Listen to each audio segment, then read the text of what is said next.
Test, test. Just seeing if you guys can hear me.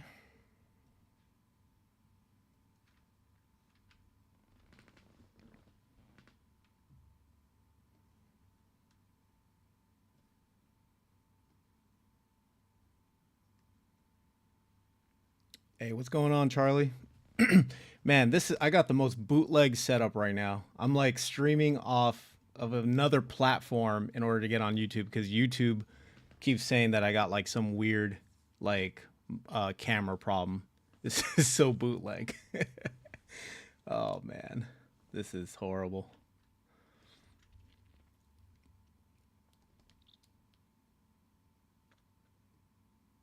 Yeah, this is my first stream, so I don't know what to expect, but I figured I'd give it a shot and see what happens. So, today's topic is going to be building wealth through investing. And, the whole point of this topic is basically getting everyone started. There's too many people that aren't taking their wealth seriously and they're blowing all their money on a bunch of BS, so if we can at least get people pointed in the right direction, I think that will be better, overall for everybody. Just to at least get started. Doesn't have to be anything super sexy like real estate or dumping their money into like a Trump coin or something. But if people can at least start, then they'll be well off at least into the future.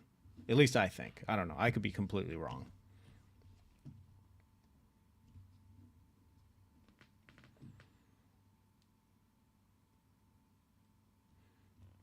Who else we got? We got three people watching. Who else is out there?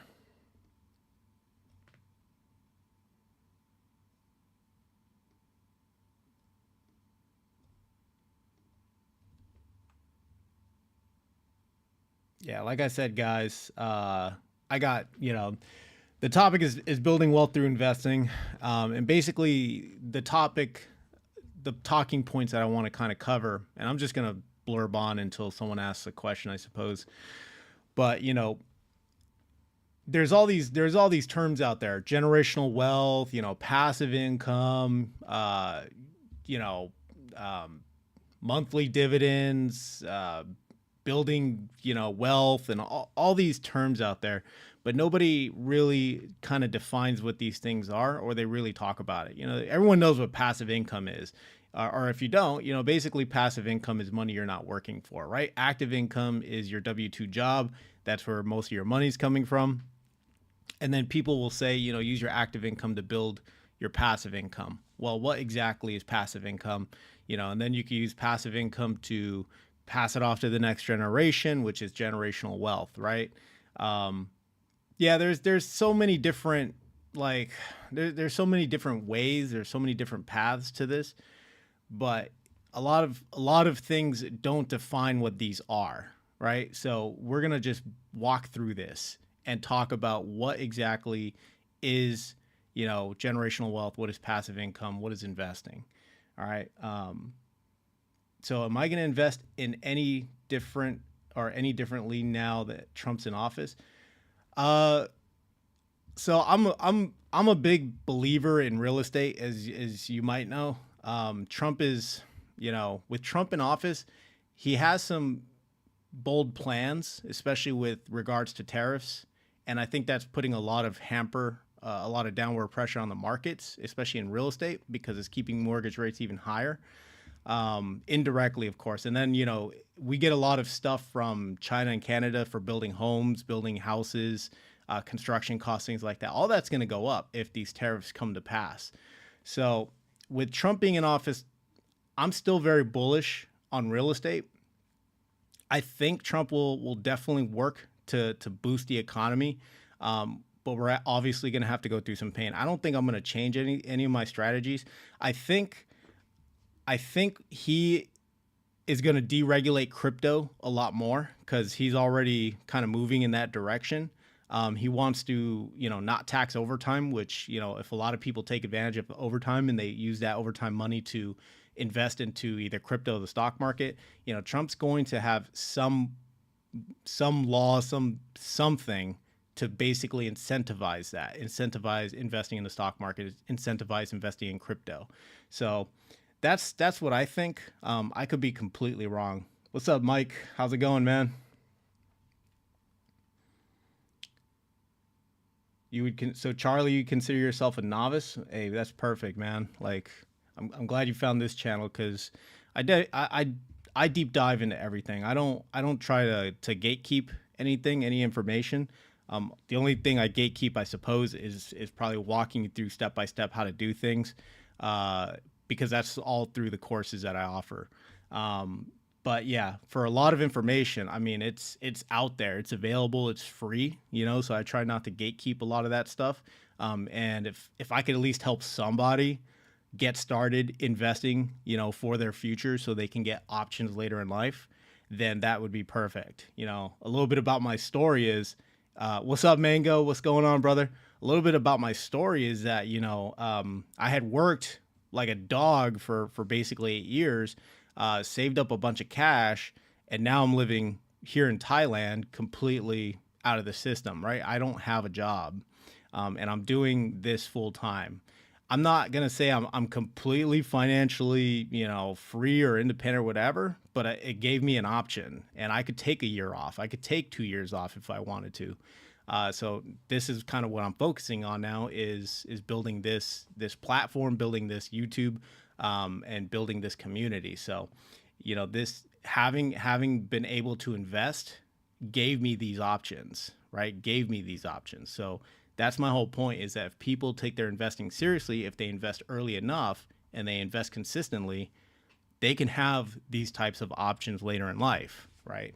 But again, a lot of people, they tend to buy stupid shit, excuse the language, but they tend to buy stupid shit, and that basically they're hustling backwards at that point. Mango, what are you up to, brother, man? I see you pumping out there. I see those videos you got. Yeah, so yeah, again, just investing, getting started, you're always going to hear people talking about investing in the S&P 500, right? That's a give me. That's the easiest thing you can do.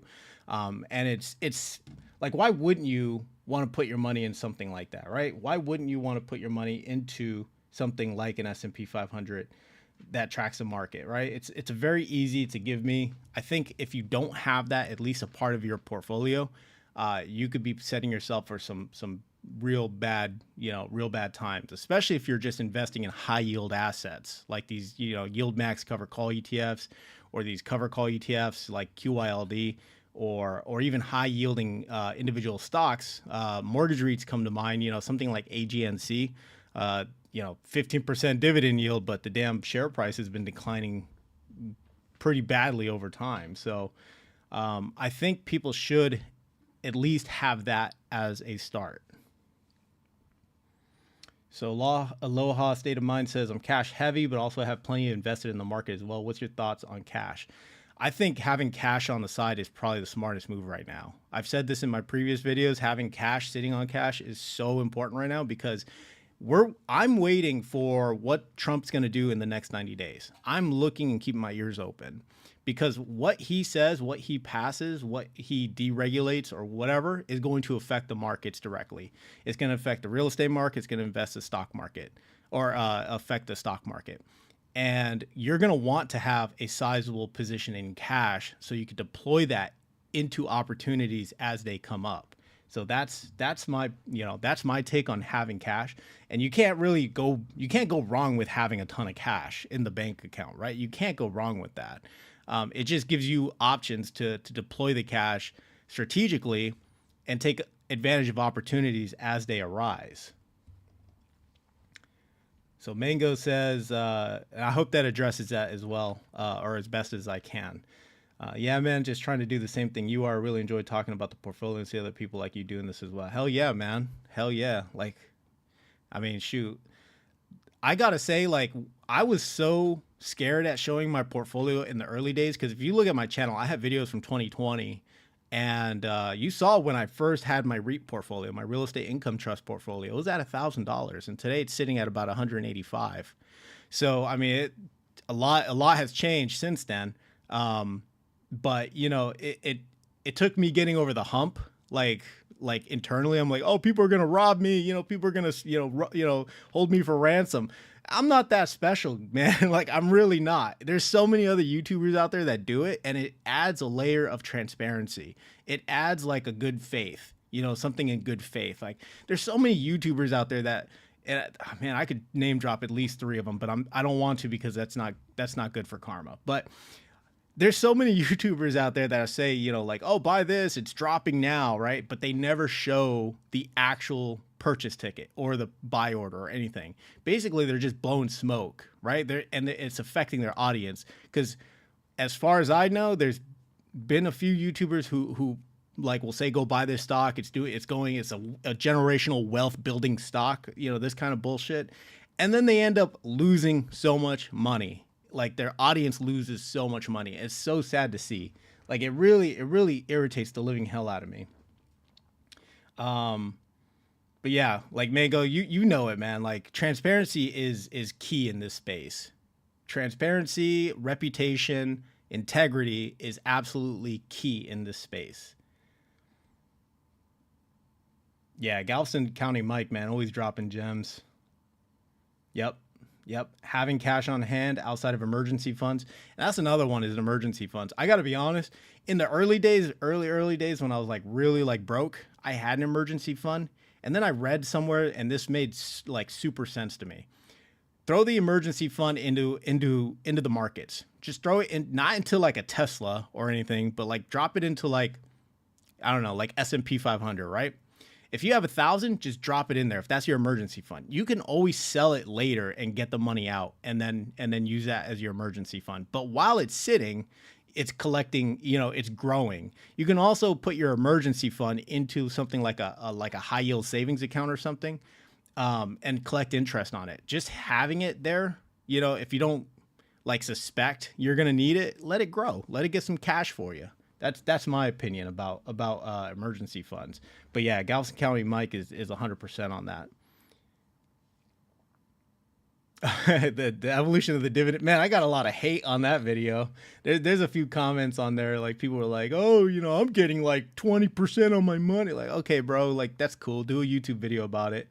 But again, like, I mean, people who are, again, this is that whole transparency and integrity thing. Like, too many people are out there talking about how much money they make off their portfolio, but they don't really show anything, right? So, I mean, has YieldMax done very well? Not all of them. Not all of them. If you look at YieldMax, as a matter of fact, let me see if I can pull up some YieldMax funds. But yeah, YieldMax has done terribly, terribly. Man, let's see. I'm trying to find out if I can compare all of them. But yeah, YieldMax, it's making waves. Some are good, and some are horrible. But there's a YouTuber out there that I started speaking to. His handle is at Pay Me Dividends. Shout out to him, because he actually made me start looking at YieldMax a little more seriously. But he invests into Misty, which is follows the MicroStrategy stock. And he's saying, he invested into Misty, MSTY, because MicroStrategy holds such a huge amount of Bitcoin. And by him investing into YieldMax, which does cover calls against Misty, which holds a ton of Bitcoin, he's basically indirectly investing in the future of Bitcoin. And I thought that was a really intelligent way of looking at it. Will it always work out? Time will tell. But I thought it was a really good idea, a really good strategy. Yo, what's up, Wealthy Life? So yeah, that dividend investor one is yeah, that one I still get some flack here and there. Yeah, having REITs only in a tax advantage account, absolutely. The tax advantage account, like, I thought about that as well. But I don't know. Like, I kind of just stopped doing it. I used to have a Roth IRA, and then found out I was making too much money, so I had to take all the money out. But I also had thought about putting REITs in a tax advantage account. Like, that's a cookie cutter, vanilla play. Like, that's what you should do. But for me, I wanted to be able to not rely on retirement accounts. You know what I mean? Like I wanted to be able to build up my passive income while I'm still young, so I can have an option like this. Because if I had passive income coming in, you know, and I wanted to take a break for a little while, I can use that passive income to supplement my living expenses. You know, of course, you to live in the United States, you know, I mean, hell, you're gonna have to make 50, $60,000 in passive income, but somewhere like Dominican Republic, Costa Rica, somewhere like Thailand, Philippines, you know, these types of countries where the cost of living is really low relative to the U.S. dollar. I mean, you can get by with like $20,000 in dividends, you know. So, hey, Mango, appreciate you joining, man. Take care, and thank you. But yeah, like it's there's so many different ways to get to the end of the rainbow, I guess, and you just gotta kind of like work through it. Like, what do you want? Like, what are you after exactly? So, yeah, yeah, yeah. That's why I don't hold REITs in my tax advantage accounts. But I'm not saying it's a bad idea either. I mean, I get why people would do that.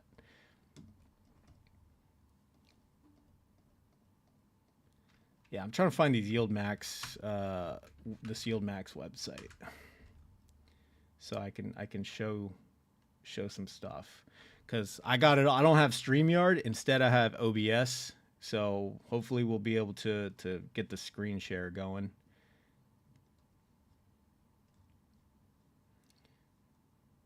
Yeah. So you have Tesla. Ooh. Okay. All right. Ah, see, they don't show like they don't show the capital losses. I mean, why would they? You gotta have to search for it.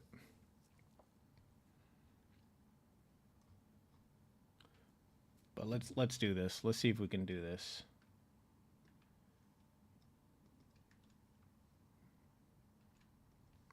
Ooh, that hurt my eyes. All right, can you guys see that? I hope you guys can.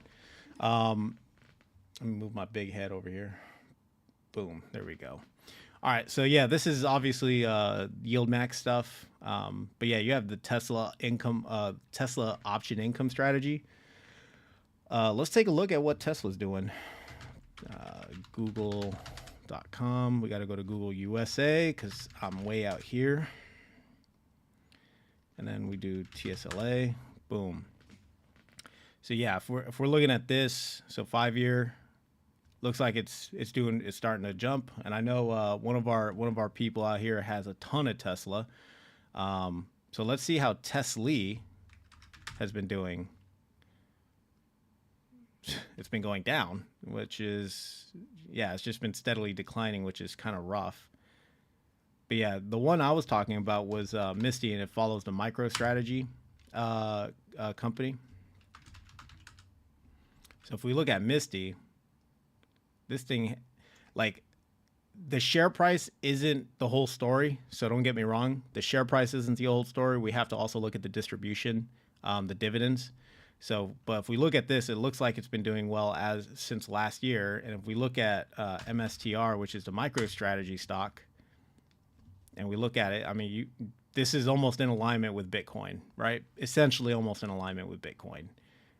You see the massive dip. I mean, even if we look at BTC, you know, and we look at the 5-year, I mean, it almost follows it perfectly, But let's see, hold on a second. Up.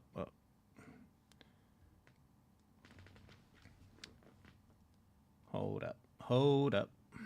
Wait a minute. All right, there we go. Okay, so if we look at, I think it's Portfolio Visualizer. Awesome tool if you guys have never used it. Portfolio Visualizer is an excellent tool. Even though they kind of nerfed it, because you used to be able to do all the way up to the 90s, like from 1990 forward, but now you can only do 10 years and up. But if we look at the backtest tool,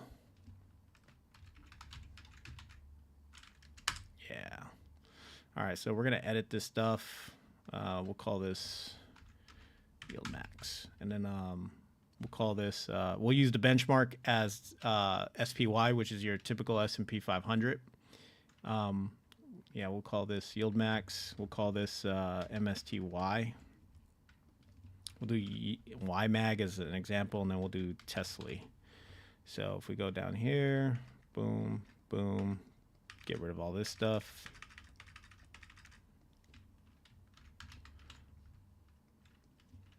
So YMAG is the Magnificent Seven stocks that it's writing cover calls against, and the Magnificent Seven, in case you guys don't know, is the Apple. What was it? It's Meta, Apple, well, FANG stocks, Facebook, Amazon, Apple, Netflix, Google, and now they added Nvidia, and Tesla. Tesla.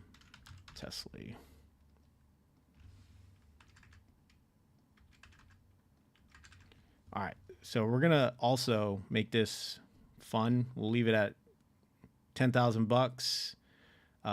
Cash flows, no cash flow, rebalanced, reinvesting the dividends, display income, yes. Let's make it 100,000 just to make this real fun, and then we'll see what this looks like. So we see right here YMAG $148,000, right?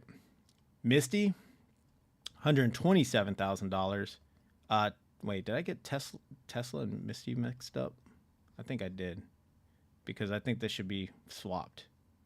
Anyways, yeah, so you can see, like, with the dividends reinvested and the dividend returns, like they far outperform. Two of these outperformed the S&P 500. All three of these outperformed the S&P 500. Yeah, so there's that temptation there. Yeah, there's that temptation there for sure. You have Tesla that generated just in income $167,000, right? So again, you can't always rely on just share price. A lot of people look at share price as the definitive all, like be all. That's not the way to look at it. You really should be looking at a little bit of everything. Just my 2 cents on that.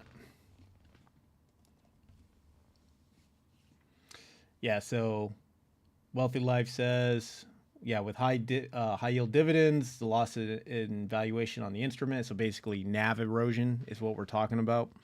It looks like it's held up pretty decent. Leveraged Tesla instruments are chaos. Yeah, anything leveraged can be pretty chaotic. At least I think. Yeah, anything leveraged for sure.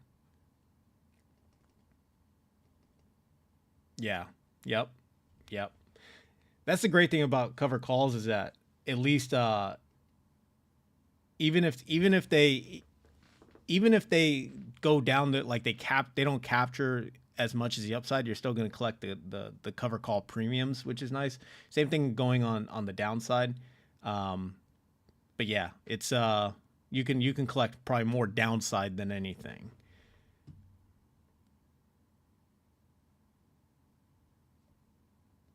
Yeah, that is interesting.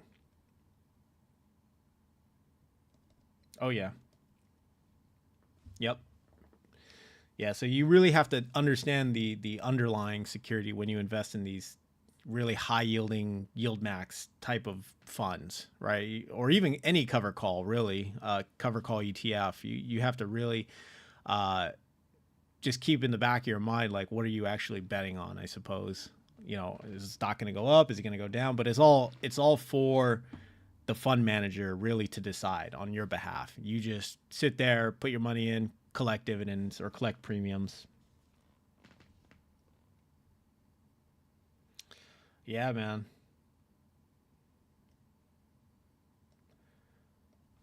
Yeah, so getting back to the topic at hand, unless anyone has anything else they want to throw in the chat.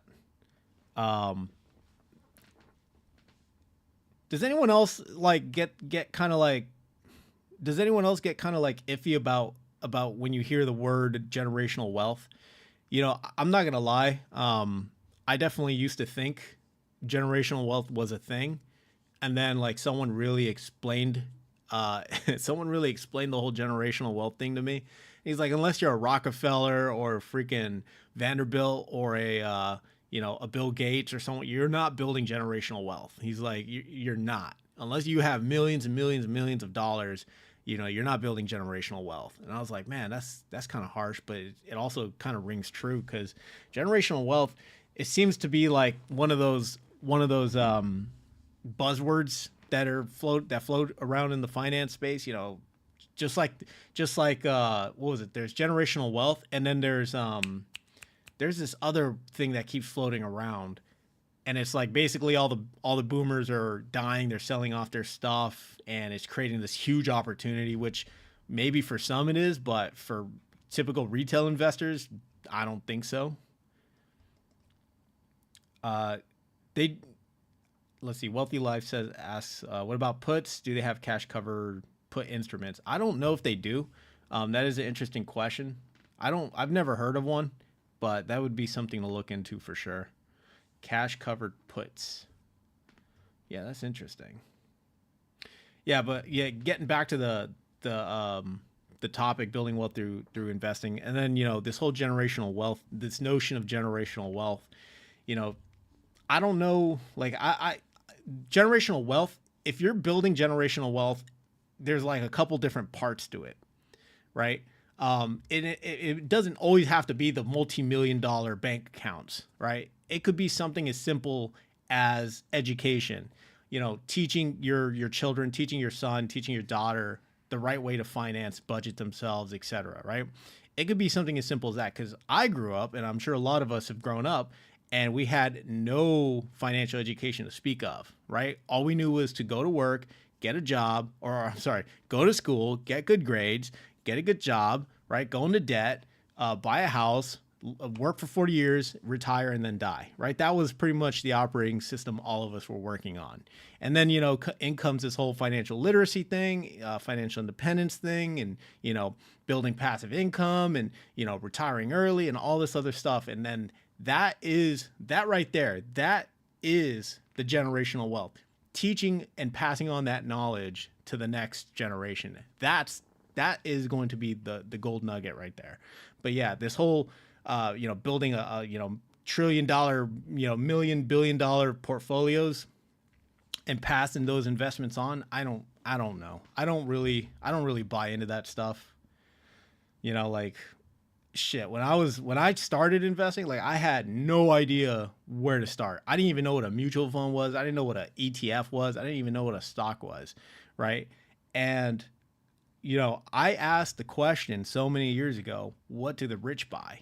And the rich buy real estate. And that's what I started with. I started with, understanding how to buy rental properties, right? And of course, I was not even in the United States. So I was having to solve for X, trying to figure out how the hell am I going to buy a rental property while I'm way out here, right? But I knew that if I just kept at it, kept learning, kept, educating myself, kept reading the books, kept watching the podcast or whatever it was, eventually something would strike. And, I bought my first rental property sight unseen all the way from Iraq. Like, it was the scariest thing I've ever done up until that point. Because I wire transferred $25,000. I'm like, okay, this should be good, right? Worst case scenario, I get scammed and I got to work another 5 years, right? Whatever it was. But that wasn't how I bought my first rental property. I bought it through, they used to call them turnkey operators. So I bought it through a turnkey operator. And yeah, now I'm a rental property investor, right? I'm a real estate investor. And I knew, up until that point, I learned about, having a property manager, understanding that, real estate assets are tax incentivized. You're going to get tax write-offs, tax benefits. I understood all that stuff. I didn't even know what really an interest rate was at that time. I didn't even know how it was influenced. And then that came much later. So I don't know, man. Like, sometimes you just got to take action. You're going to get burned. You can only read so many books, right? Read so much theory until you actually go out and do it, and then get those hard lessons, get those gold nuggets, get the participation trophies. Like, until you really start doing that stuff, that is when you really learn a lot. But yeah, like, I started off with, understanding what does the rich invest in, and the rich, they invest in real estate. So that's kind of how I hung up my hat on investing into real estate. So, but hell, if I could probably do it all over again, I would probably have started with the stock market. So much easier. There's less headaches, and you can compound your wealth much quicker if you invest in the stock market. And then I would probably move into real estate later. That's probably what I would have done.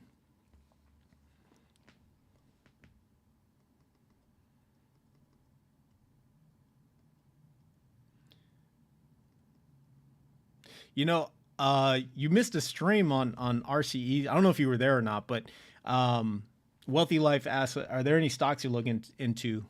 There was an article put out that Donald Trump is going to basically create the new Green Deal. I think that's what it said, and basically he's going to get us out of all this climate, all this climate regulation, and he's going to open it up to more fossil fuels, right? He's going to deregulate and make it easier, and he's declaring a national energy emergency. I think because of this, it's going to make energy stocks soar. So there, I put in my community, three energy ETFs that I would consider, and I would rather go the ETF route if I had to be honest, only because I don't want to pick individual oil companies. But you can also go with there's an energy, a really popular one, a popular energy. Damn it, what is it called? I can't remember. It's not a BDC, or definitely not a BDC. Damn, what is it called? But yeah, there's another energy partnership, MLP, a master limited partnership. There's a few of those out there that might be worth looking into. And there's another one. I can't remember what it's called. But yeah, energy ETFs for sure. That would be something I would look into, because with this deregulation of energy coming, I think that will be pretty favorable to the energy market as a whole. So anything oil, gas, electricity, these things will probably be very favorable. But again, we got to wait and see. I'm not gonna say jump the gun and start buying energy ETFs. It's just you gotta see what the actual deregulation, if any, is going to be. It was just a news article that came out that he wants to declare a national energy emergency. So I'm waiting to see what that looks like.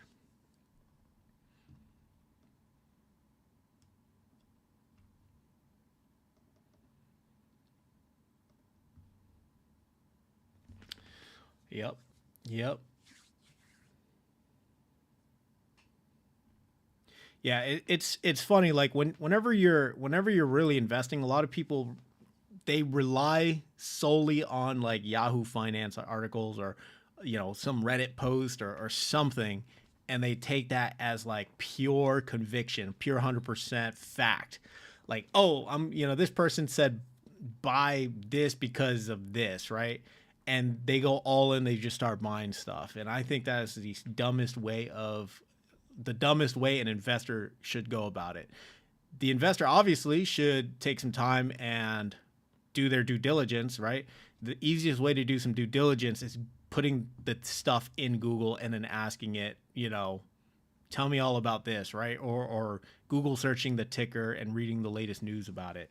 It's crazy that people actually will take Twitter advice or X advice of a person they've never met, and this person will post screenshots of their trades, right, of their successful trades, or some huge account balance, but they've never met the person, and they're going solely off the fact that this person just has never had a bad day, right? Has never had, like, especially traders, they've never had a bad day, right? So they take that advice, they end up losing the money, and the person who put out that, oh, you should buy this, they end up deleting that post, so their record looks squeaky clean, right? So yeah, people just got to be real careful with that kind of stuff.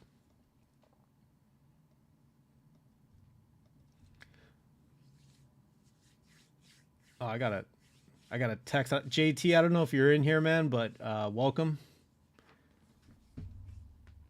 Yeah, it's crazy. I just don't understand. I don't get it. I don't get why people just freaking dump money into BS. Like, I'm a part of a few chats, and they're all going crazy about this Trump coin. Will the Trump coin continue to run? I don't know, but by the time you heard it, the insiders already made a ton of money, and they're probably going to rug pull this thing. All right, my opinion, they're probably going to rug pull this at any moment. There's too much insiders that own the stuff already, So, I have this saying, like, if the office is talking about it, if you're hearing about it on social media, if you're hearing about it, it's already probably too late. Like, very likely the chances are against you.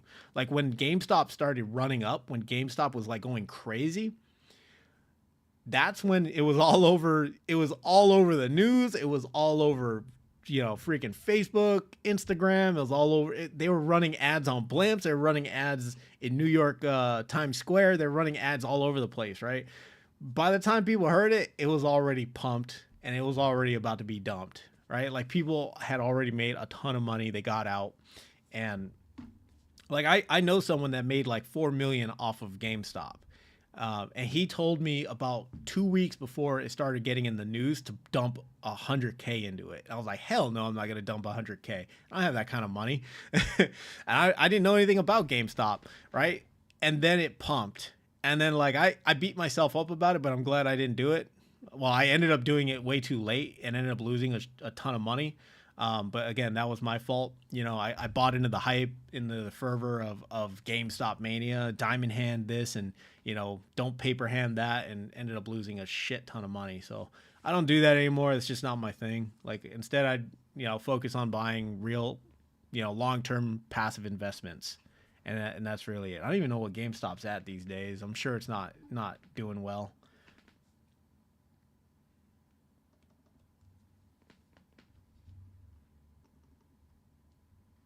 What else we got, guys? Hey, my first 36-minute live stream. I'm actually pretty proud of this. I've never live streamed before, and it's kind of weird just like talking into a camera and not really like having people on the other side. Well, I know there's people on the other side watching, and I could see it that there's 6 people watching now. But yeah, it is still kind of weird. But yeah, again, we'll get back on topic, I suppose. Again, building wealth. Do I invest in Thailand? Says the wealthy life, or asks the wealthy life. I don't invest in Thailand. I thought about investing in condos for Airbnb usage or Airbnb arbitrage. I thought about it, but I don't know. It's not really something I care for. I'm sure it can make a lot of money, but it's very seasonal, meaning that, if you have to buy one in the right area. 2, you have to make sure you do your market analysis, market research.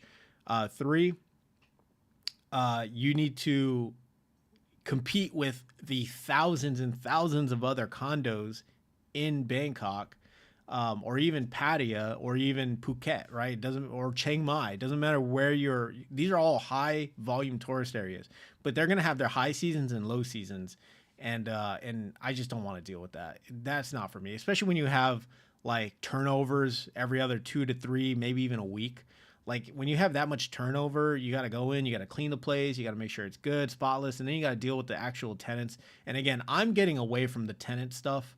Like, I just don't want to deal with tenants anymore. Having dealt with that crap, especially through COVID, man, I don't want to deal with it anymore. I'm good on that stuff. But other investments is cannabis. Cannabis is huge out here. You can actually invest into a cannabis shop. You can partner up and do something with a cannabis farm. But yeah, cannabis is really really starting to take off around Thailand. And I mean, it's a multi like $billion industry, right? I don't know if it's billion anymore. It might even be up there. But yeah, it's a multi-billion-dollar industry, and it's really taking root here. Like, you can't walk 10 feet in Bangkok without hitting a dispensary or a 7-Eleven.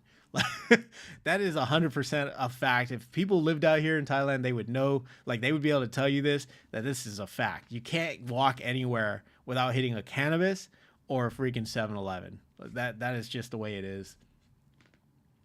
Or a food stall. I'll say those 3 things: cannabis, 7-Elevens, and food stalls. Those are everywhere.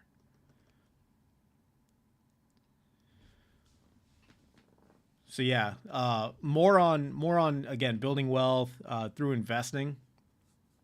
So yeah, we already covered the whole generational wealth thing, and let's talk really briefly on this whole notion of passive income, right?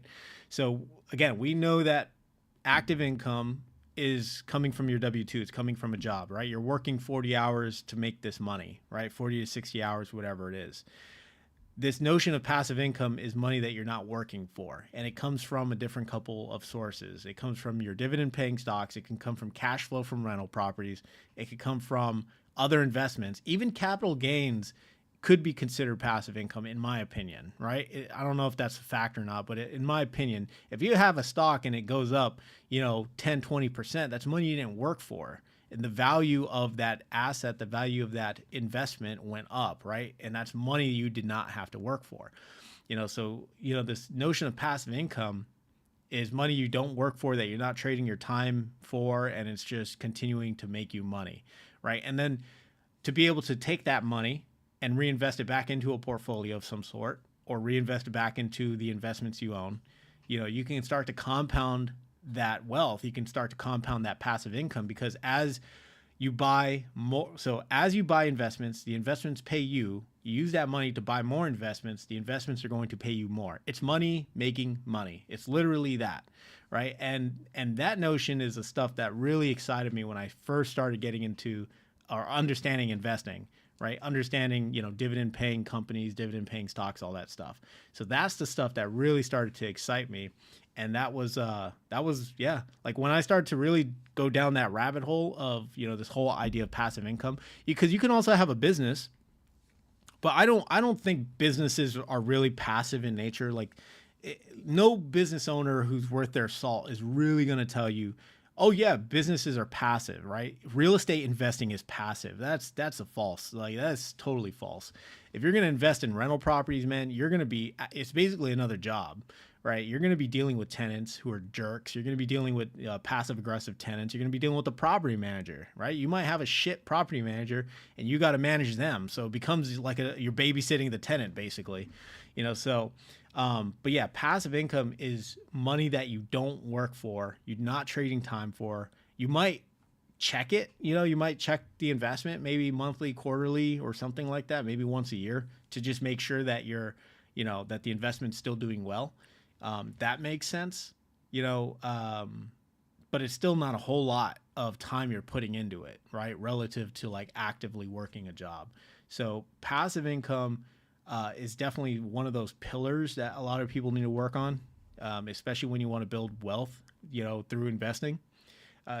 Because again, like if you're just working a job and all that money you're working for is going out through expenses, i.e. credit card debt, finance cars, bills, for a bunch of crap you don't need. Maybe you financed a new TV from Best Buy or something, or Amazon, and you're buying all this crap that ultimately is going to end up in a dumpster anyways, or it's not going to give you a return of any sort. It comes really down to the whole want need thing. Do you really need it or do you just want it, right? That's the way you really have to look at a lot of this stuff. P. Mai, what's up, man? Yeah, that's the way you got to look at this stuff. I mean, do you want it or do you actually need it?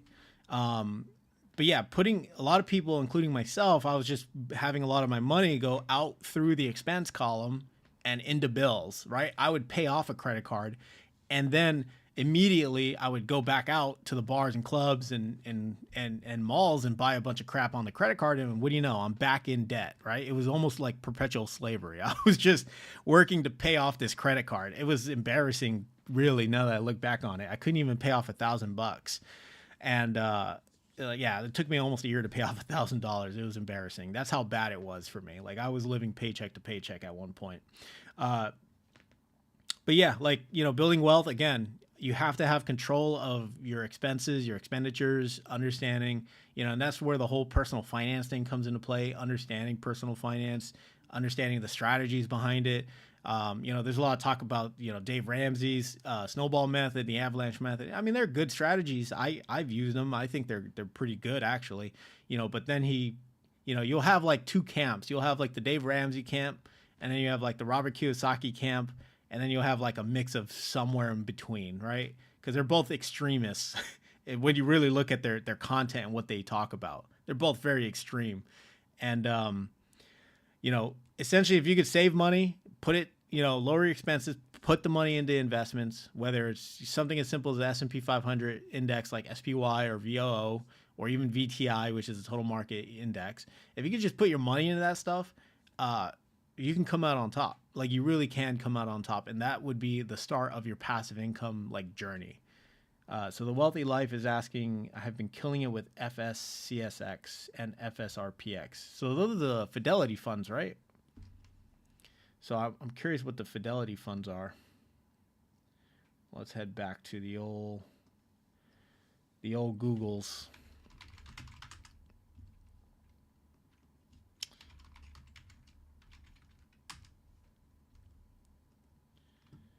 Yeah, DRIP. Yeah, we're not talking about clothes here for investing in DRIP, right? Or DRIP investing. Yeah, we're not talking about clothes. DRIP is a dividend reinvestment plan. Basically, you can tell your brokerage to reinvest the dividend or cash it out and keep it in a brokerage account, whatever you want to do. But yeah, that's basically it. And you are still taxed on dividends, even though they're reinvested back into the security or the asset, whatever it is. So you have to just keep that in mind. But yeah, drip is that is one strategy to basically compound your wealth, is to drip your dividends.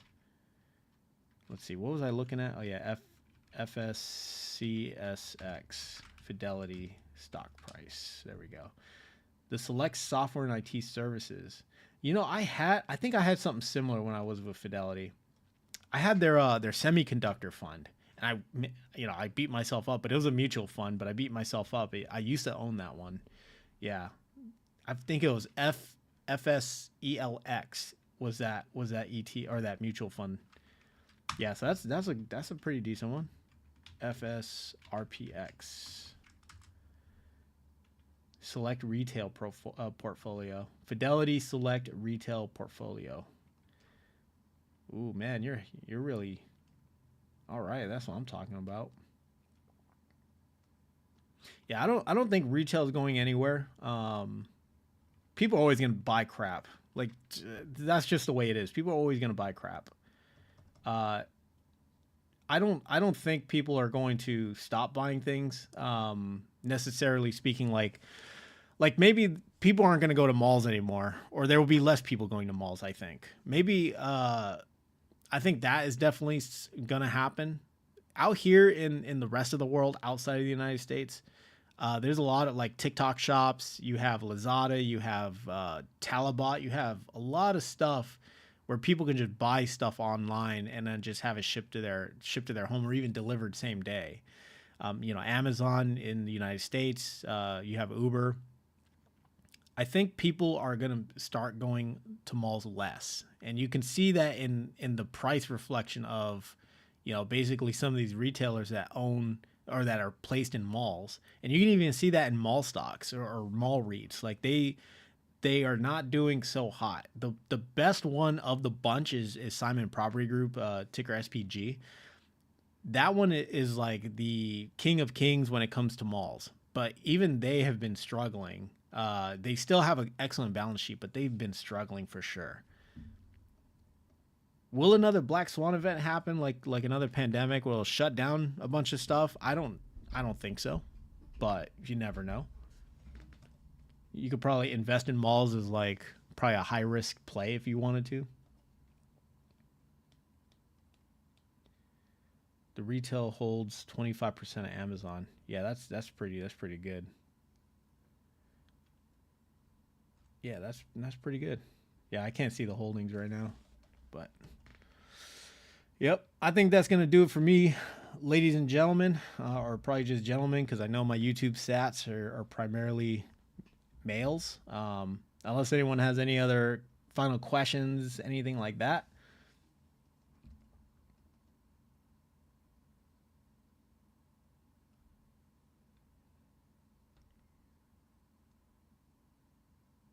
So this is my first 49-minute stream going. Actually, you know what? Let's make it to an hour. Let's try to make it to an hour, because I promised myself I would at least stream for 1 hour. So we'll try to get to 1 hour. It's mostly for my U.S. audience, because the U.S. audience is primarily East Coast, a little bit of West Coast. I think I have some followers in the Middle East, but this is primarily people who are working right now, so I don't even know if they could actually watch the stream on their network. I mean, when you're working on like a government network, I mean, golly, the thing is slow as hell. So one last pillar. So we covered generational wealth. We talked about building passive income or investing in passive income, building a passive income stream, and then the last part of this, building wealth through investing is going to be how to hand it off really to the next generation, right? Which is going to be your children. If you don't know, you can handle that stuff with trusts, right? You can hire a lawyer, and I'm not a lawyer of any sorts, all right? But you can also look at something like that. These trusts, I forget like off the top of my head what they are. There's like a non or irrevocable trust and then a living trust. Basically, you'd have to work with a law firm for these things, but these are not cheap, right? These are definitely not cheap. You would have, I think, like the going rate that I've seen for the trust from law firms are about $15,000 a pop. But if you design the trust effectively enough, there's so much benefit for not only your heirs or the people you're going to hand this money off to that you built, but there's also tax benefits, tax incentives, things like that associated with owning a trust. Because there's a saying out there, the rich don't own anything, right? That's because they place everything in LLCs and put the LLCs into the trust. Okay, so the trust owns the LLCs, not the actual owner. So, if the owner gets sued, you're getting sued for nothing because they don't own anything. They might have like $1.50 in their bank account, but everything is tied up in their businesses, and those businesses are owned by a trust. And once that stuff is there, like it is very, very, very difficult for someone to go after those assets, right? Because the trust owns them. They can't just, arbitrarily sue the trust that has nothing to do with, the person coming after you. I mean, this is really rich man like thinking. This is really rich man stuff. Like this is really high level stuff. I have looked into it, but I'm not rich enough for it. I mean, you gotta have like businesses making you a ton of money to really start thinking about this stuff, right?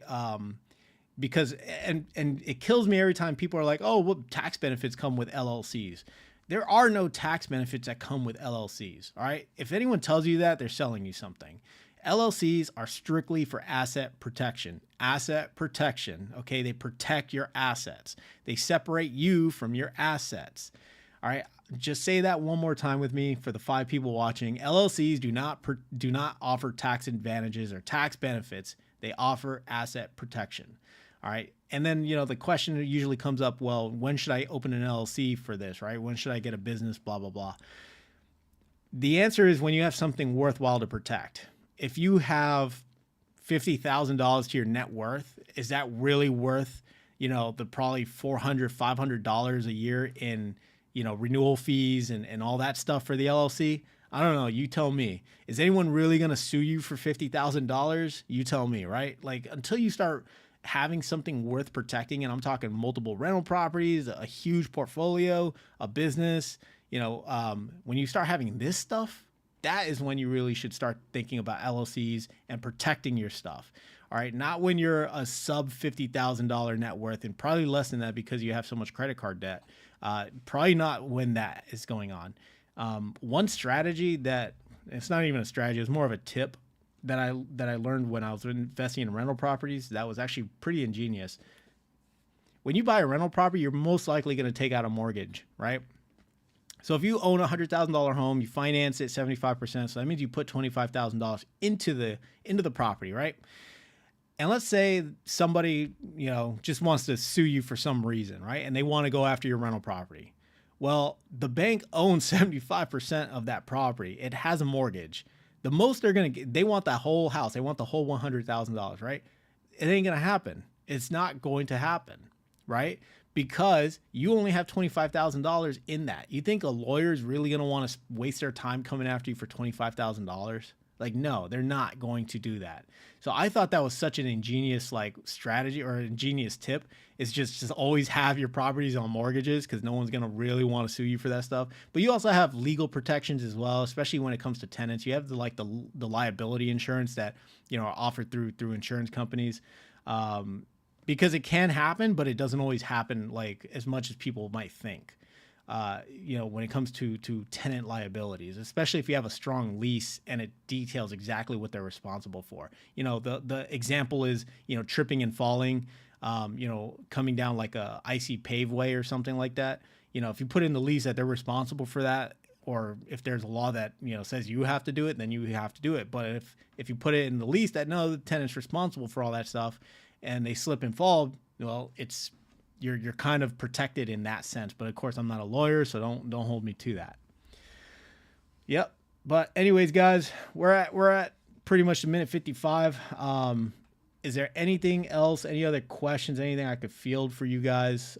We talked a lot about generational wealth. We talked about passive income, and we talked about kind of protecting your butt, protecting your assets. Is there anything else?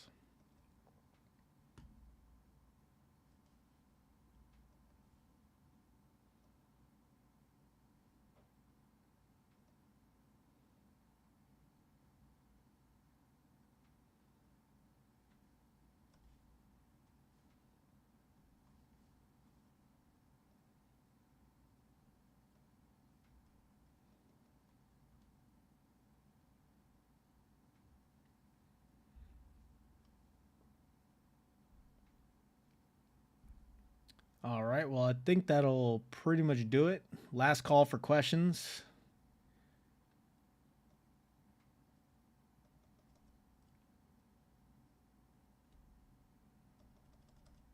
Oh no, I appreciate it, Dan. Thanks. No, I appreciate it.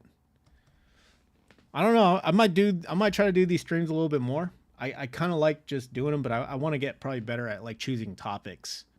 You know, maybe a little more specific for topics or something. Uh, yeah, because I mean it's fun just to chat with people. It's fun just to like kind of brain dump, kind of brain dump on shit. Anyways, all right, brother. I'm gonna catch you later, man. Everyone have a good day, good night, and I'll see you guys in the next live stream. Take care.